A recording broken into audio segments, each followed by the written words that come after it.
Herkese merhaba, kanalıma hoş geldiniz. Bugün yine bir ders çalışma günlüğü çekiyorum ve bugün günlerden cumartesi. Normalde son böyle 4-5 ders çalışma günlüğümü hep okuldan geldiğim akşamlarda hani okul günleri nasıl ders çalışıyorum temalı çekmiştim. Çünkü hafta sonlarım hep çok doluydu. Hani böyle düzenli bir ders çalışmayı yakalayamıyordum. Sürekli bölük pörçük oluyordu. Ve o yüzden hani güzel sizi motive edecek bir ders çalışma günlüğü için akşamları çekmem gerekiyordu. Ama artık böyle eskiden yaptığım gibi hafta sonu ders çalışma günlüğü çekmek istiyordum ve bugüne denk geldi. Saat şu an 11.30 civarında, o yüzden hani daha birçok vaktim var gün içinde. Günüm neredeyse bomboş, yapacak hiçbir şeyim yok. O yüzden kendimi derse vereceğim. Çünkü sınavlara 1 ay falan kaldı ve son 2 haftaya bırakmak istemiyorum bu sefer. Konuların hepsini böyle kendimden emin bir şekilde sınavlara kadar eşit bir şekilde dağıtıp böyle öğrenmek istiyorum. O yüzden ders çalışma yoğunluğumu arttırdım bayağı son bir haftadır. Bugün de dediğim gibi bütün günü derse ayırmayı planlıyorum. Tabii ki kendimi çok yormayacağım. Hani çok böyle yıpratmayacağım.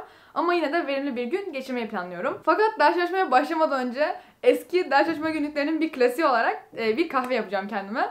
Çünkü hani biraz yorgun hissediyorum. Neden bilmiyorum. Bütün hafta boyunca çok yoğun geçti günlerim. O yüzden hani böyle biraz yorgun hissediyorum. Hem biraz açılayım hem biraz o ders çalışma moduna gireyim diye kendime bir filtre kahve yapacağım şimdi.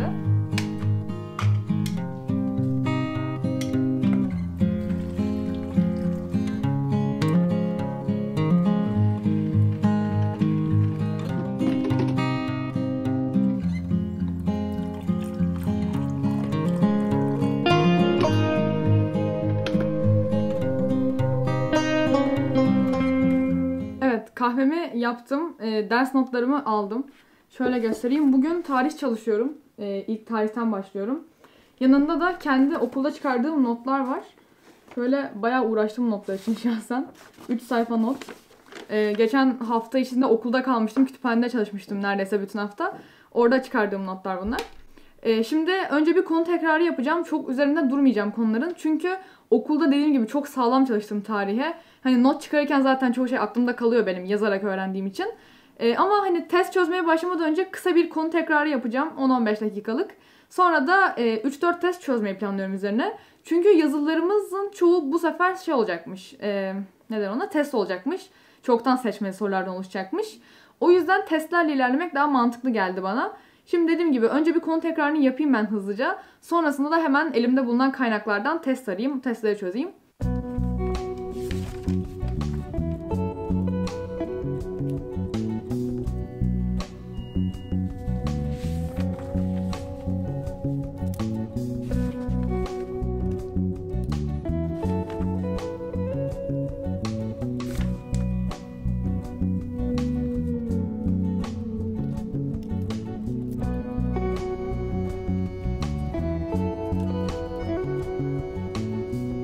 Konu tekrarı bitti. Şimdi sırada testler var.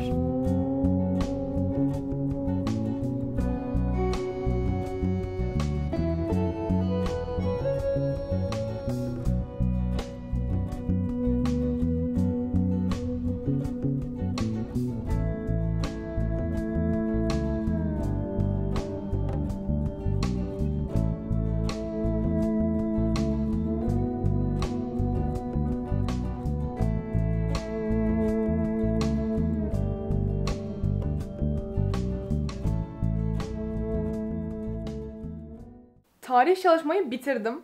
Tarih beni en çok zorlayan derslerden biri. Aslında hani başarılıyım, kötü notlarım gelmedi tarihten şu ana kadar. Ama zor geçmesinin sebebi çok fazla ezberlenecek şey var ve bu yüzden hani o ezberleyene kadar olan süreçte benim çok motivasyonum düşüyor. Hani testlerde çok fazla hatam çıkıyor, ezberleyemediğimi fark ediyorum falan. Ama yine de hani sakin kalıyorum çünkü eninde sonunda bir şekilde ezberliyorum hata yapa yapa. Tarihle bu kadar uğraştıktan sonra bir yarım saatlik ara vereceğim. Ama aramda da hani böyle verimsiz geçsin istemiyorum. O yüzden kitap okuyacağım.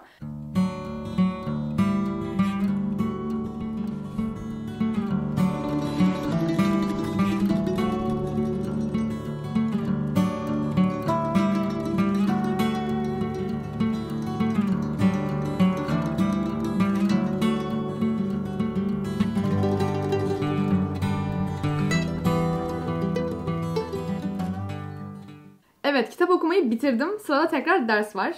Ama derse başlamadan önce size bir konudan bahsetmek istiyorum.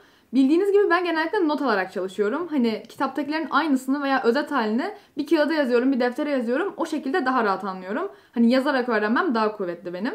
Fakat bu son zamanlarda bana çok zorluk çıkarmaya başladı. Çünkü hani evde bir not çıkarırsam okulda çalışmak için hepsini okula taşıyorum. Okulda kullandığım defterleri eve getirmek için yine uğraşıyorum. Bu şekilde bana çok ağırlık olmaya başladı bu notlar. Hani kağıt üzerinde not almak beni zorlamaya başladı şahsen. Bu yüzden son zamanlarda çok popüler olan dijital not almak nasıl bir şeydir, hani nedir, nasıl yapabilirim araştırmaya başladım. Ben daha önce hiç dijital not almamıştım. Bu yüzden hani yeni başlayacaktım ve böyle biraz araştırdım, ettim ve hani bir tablet almam gerekiyordu doğal olarak.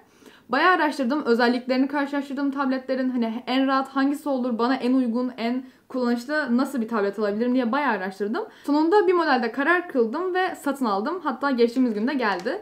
Şöyle göstermek gerekirse Samsung'un S7 FE tabletini satın aldım ben. Dediğim gibi birçok tabletin özelliklerini karşılaştırdım. Bayağı bir araştırma yaptım. Sonunda hani en kullanışlısının ve bana en uygununun bu tablet olduğuna karar verdim. Samsung'un S7 FE modeli. Şöyle neden bu tableti seçtiğimi sorarsanız hani eminim aranızda da buna başlamak isteyenler ama nasıl yapacağını bilemeyenler vardır. Hani hangi tabletle başlaması gerektiğini bilemeyenler vardır. O yüzden biraz yardımcı olması için size neden bu tableti seçtiğimi anlatmak istiyorum biraz. Öncelikle ekranı çok büyük. Yaklaşık 12.4 inçlik bir ekranı var. Ve bu yüzden hani neredeyse bir bilgisayar kadar geniş bir ekrana sahip oluyorsunuz. Ve tabii ki yazı yazmanız daha kolay oluyor. Hani bir metin okuyacaksanız, bir video izleyecekseniz daha rahat hallediyorsunuz bu işlerinizi. Ve hatta ekran yine de küçük gelirse içindeki Smart View uygulamasıyla bir televizyona veya bir monitöre aktarabiliyorsunuz. Bu şekilde hani daha da büyütebiliyorsunuz ekranı. Ama zaten ekranı gayet yeterli. Hem de görüntü kalitesi çok yüksek. Gerçekten bayağı güzel bir görüntü kalitesi var. O yüzden ekranı beni çok cezbetti gerçekten. Bunun dışında yanında S Pen denilen şöyle bir kalemle geliyor. Bununla istediğiniz kadar dijital not alabiliyorsunuz. Hani bildiğiniz gibi eğer ekran üzerine el yazısıyla yazacaksanız elinizde yazamıyorsunuz. Hani parmağınızı kullanamıyorsunuz. Bu yüzden bir kaleme ihtiyacınız oluyor. Bu kalem de şöyle göstereyim size. Yanına tam olarak oturuyor ve burada durduğu sürece hani asla kaybolma tehlikesi olmuyor. Çünkü mıknatısla buraya bağlı. Ve ayrıca şarj oluyor orada dururken. O yüzden hani ikisinin beraber gelmesi beni çok cezbetti. Çünkü hani ekstradan bir kalem almakla uğraşmak istemiyordum. Hani tabletin kendi kaleminin olması çok güzel bir şey. Hatta denedim ben notlar uygulamasında. Bayağı kullanışlı. Şurada da şöyle bir tuşu var. Buraya bastığınızda silgi gibi silebiliyorsunuz. Hani illa kalemi bırak, silgi tuşuna bas, sille uğraşmanız gerekmiyor. O açıdan o da benim çok hoşuma gitti. Bunun dışında belki de en kullanışlı yönlerinden biri 3 farklı uygulamayı aynı anda açabilmeniz. Bu neden benim çok hoşuma gitti? Çünkü ben genellikle çalışırken şöyle oluyor. Hani bir yandan Fransızca derslerim olduğu için bir yanda çeviri açık oluyor. Bir yanda kendi notlarım açık oluyor. Bir yanda da hani farklı kaynaklar, kullandığım yardımcı kaynaklar açık oluyor. Bu yüzden hani sürekli sekmeyi kapat, yeni sekme aç. Sekmeyi kapat, yeni sekmeyi aç. Bana çok vakit kaybettiriyor ve gerçekten yoruyor insanı bir süre sonra. Hani kafası karışıyor. Nereye basacaktım, nereye tıklayacaktım. Bunun yerine hepsini aynı anda ekranda görebilmeniz çok iyi bir özellik gerçekten. Tabii ki sekmelerin boyutunu ayarlayabiliyorsunuz. Hangisini kullanacaksanız onu ön plana çıkarıp arkada diğerleri kalır mesela. O şekilde çok daha rahat ilerleyebiliyorsunuz. Ben büyük ihtimalle kullanırken genellikle şöyle yapacağım. Bir notlar uygulamasında alacağım dijital notlar olacak. Hani orada yazacağım. Bir sekmede çeviri açık olacak. Çünkü her zaman benim Fransızca Türkçe çeviriye ihtiyacım oluyor. Hani bir sözlükten bakmak bana çok vakit kaybettirdiği için internetten bakmayı tercih ediyorum. Diğer sekmede de hani fotoğrafını çektiğim öğretmenlerin paylaştığı ders notları veya map kitabının görüntüleri ya da belki yardımcı olacak bir video, o şekilde çok rahat ilerleyeceğimi düşünüyorum. Hani bu bana bayağı vakit kazandıracak. Çünkü tabii ki not çıkararak çalışmak çok verimli olsa da gerçekten ciddi bir vakit alıyor. Hani çoğu insana zaten saçma geliyor neden bununla vakit kaybediyorsun diye. Not çıkarırken harcadığım süreyi en aza indirmek benim bir hedefimdi ve bu tablet bana bunu vaat ediyor. Bu yüzden bu üçlü sekme özelliği çok hoşuma gitti. Ayrıca en çok kullandığınız 3 uygulamayı seçip hani bir kenara yerleştirebiliyorsunuz, kaydedebiliyorsunuz. Ve bu şekilde ulaşırken çok daha rahat ulaşıyorsunuz. Bu da çok güzel bir özellik gerçekten. Bunlar dışında içine birçok belge atmanız gerekecek tabii ki. Notlarınızı kaydetmeniz gerekecek. Belki ders videoları indirmeniz gerekecek. Bu yüzden hafızasında yeterli olması gerekiyor. Zaten benim kullandığım modelin hafızası gayet yeterli. Fakat isterseniz hani daha geniş bir arşiv tutmak isterseniz 1 TB'a kadar yükseltebiliyorsunuz ki bu da gerçekten bayağı büyük bir saklama alanı. Bu yüzden hani o konuda da asla sıkıntı çekmezsiniz. Son olarak okulda online eğitim bitmiş olsa bile hala her yer yüz yüze bir şekilde eğitim veremiyor. Mesela ben farklı yarışmalara, farklı konferanslara katılıyorum online bir şekilde. Ve tabii ki online süreçte iyi bir kamera gerekiyor, geniş açılı. iyi bir mikrofon gerekiyor ve iyi bir hoparlör gerekiyor. Hani ben araştırırken yorumlarda bunlarla da çok sık karşılaştım. İnsanlar gerçekten kamerasının geniş açılı olduğunu, hoparlörün gayet iyi ses verdiğini ve çok kaliteli bir şekilde ilettiğini sesleri ve mikrofonun da çok iyi ses aldığını söylüyorlardı. Bu da gerçekten online toplantılarda benim çok işime yarayacak bir şey. Bu da beni bayağı cezbetmişti seçerken. Bu kadar güzel özellikleri var. Bir bilgisayarın verebileceği çoğu şeyi size daha pratik bir şekilde sunuyor. Ve tasarım da oldukça güzel gerçekten. Oldukça ince, hani böyle bir tablete göre bayağı hafif. Ekranı oldukça büyük olmasına rağmen hiç ağır bir tablet değil. Ve bataryası da çok uzun ömürlü. Hani gerçekten bilgisayarı sürekli fişte kullanmanız gerekiyor. Prize takılı kullanmanız gerekiyor. Fakat bu tabletin şarj ömrü, batarya ömrü gerçekten uzun. Ve bu da benim için çok önemli. Çünkü eğer okula götüreceksen, mesela okulda kütüphanede çalışmak istiyorum diyelim ki, her zaman priz bulamıyorum. Ve bu yüzden şarjının uzun dayanması benim için bayağı önemli bir özellikti. Bunu da karşılıyor bu tablet. Ben renk olarak gri versiyonunu seçtim. Fakat 4 farklı çok güzel renkleri var. Hani eğer sizi başka bir rengi ilgilendiriyorsa onları da tercih edebilirsiniz. Renkler de benim çok hoşuma gitti genel olarak. Gerçekten her şeyiyle, hani pratikliğiyle, kullanım özellikleriyle, tasarımıyla benim çok hoşuma giden bir tablet oldu. Artık hani bu tabletten not almaya başlayacağım. Bu şekilde çok daha rahat olacak benim işim. Eğer siz de dijital notla ilgileniyorsanız bir bakmanızı öneririm bu tablete. Hani ben kesinlikle öneriyorum. Siz de araştırabilirsiniz. Memnun kalacaksınızdır diye düşünüyorum. Şimdi size bir öneride bulunduktan sonra dijital not almaya başlıyorum. Ben bildiğiniz gibi Fransızca görüyorum sayısal dersleri. Bugün biyolojiden biraz Türkçe not çıkaracağım. Şöyle ki konular biraz zor olduğu için hani Fransızca öğrensek bile ben Türkçe hallerinde çalışıyorum ki tam olarak anlayabileyim. Fransızca notlarımı çıkarmıştım daha öncesinde. Bir ekrana Fransızca notlarımı açacağım. Bir ekrana çeviriyi açacağım. Bir yana da alacağım notları alacağım. O şekilde güzel bir dijital not çıkarmış olacağım. Başlamadan önce size hemen üçlü uygulama özelliğini nasıl kullanıldığından bahsedeyim.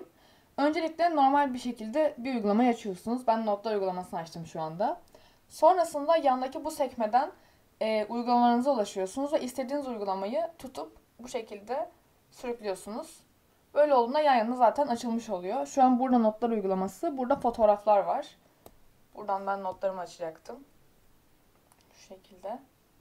Sonrasında yine aynı şekilde yapıyorsunuz ve mesela Chrome sekmesini ben şu şekilde açmak istiyorum. Böyle sürükleyerek uygulamalarınızı çoklu bir şekilde açabiliyorsunuz.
Evet, biyolojiden lipidlerin notlarını çıkardım Türkçe bir şekilde. Gerçekten dijital olarak not almak bana çok zevkli ve çok böyle basit geldi, çok pratik geldi.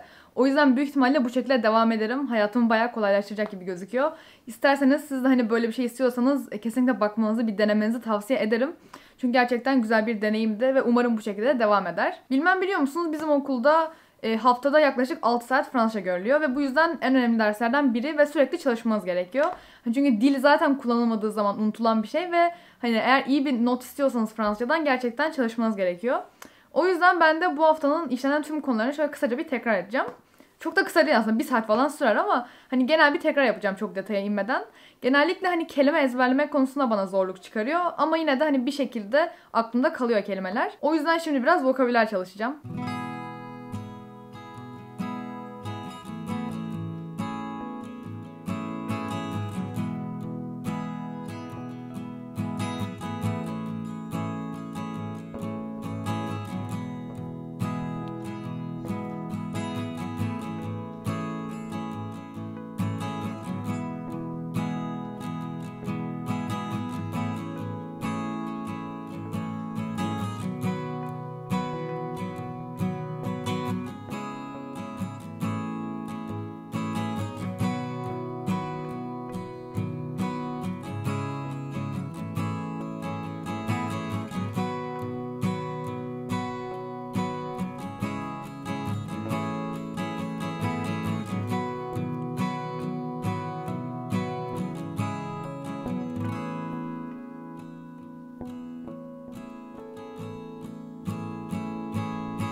Fransızcayı da halletmiş oldum. Şimdi şöyle bir şey yapacağım. Biraz konu tekrarı yapmak istiyorum edebiyat dersinden. Çünkü edebiyatı böyle son ana bıraktığımda gerçekten çok stres oluyorum ve çok kafam karışıyor. Şiir konusu da benim genel olarak bir tık anlamadığım bir konuydu geçen sene. Bu sene yine var ve biraz üzerine düşmek istiyorum. O yüzden şiirden biraz konu tekrarı yapacağım. Fakat biraz karnım acıktı. Zaten video izleyerek tekrar yapacağım için önce kendime bir şeyler hazırlayacağım. Sonrasında da gelirim ve tekrarımı yaparım. Videoyu izleye izleye yemeğimi yerim.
Saat şu anda 5'e yaklaşıyor. Ben hem karnımı doyurdum hem de konu tekrarını hallettim. İkisini aynı anda yapınca çok böyle vakit kazanmış oldum.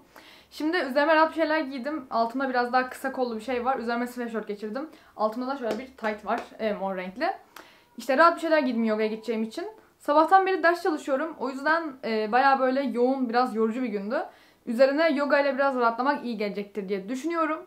Zaten bayağı da sevdiğim için şu an gitmek için can atıyorum derse. Yoga dersi sırasında da görüntü alabilirsem videoya koyarım ama bazen uygun ortam oluşmuyor. O yüzden söz veremiyorum. Ama bakalım, ben hemen evden çıkıyorum.